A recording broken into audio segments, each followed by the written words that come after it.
આદરણીય ગુરુજનો, વડીલો, મારા વાલીઓ, મારા વહાલા મિત્રો, મારું નામ છે દેવકાણીયા રુદ્ર. વૃક્ષો વિશે કંઈક કહેવાનો મોકો મળ્યો છે તેનો મને ખૂબ આનંદ છે. આપણે સૌ જાણીએ છીએ કે વૃક્ષો આપણા જીવનમાં કેટલા મહત્વના છે. વૃક્ષો આપણને ઓક્સિજન આપે છે, જે શ્વાસ લેવામાં ખૂબ જ ઉપયોગી છે. વૃક્ષો વરસાદ લાવવા માટે મદદ કરે છે, જમીનનું ધોવાણ અટકાવે છે અને વાતાવરણ ઠંડુ રાખે છે. વૃક્ષો પક્ષીઓને અન્ય જીવોનું રહેઠાણ પૂરું પાડે છે. ટૂંકમાં વૃક્ષો વગર પૃથ્વી પર જીવન શક્ય નથી.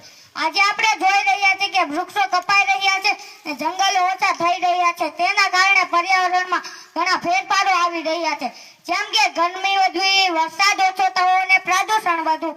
આ બધા આપણું સ્વાસ્થ્ય અને ભવિષ્ય માટે સારું નથી.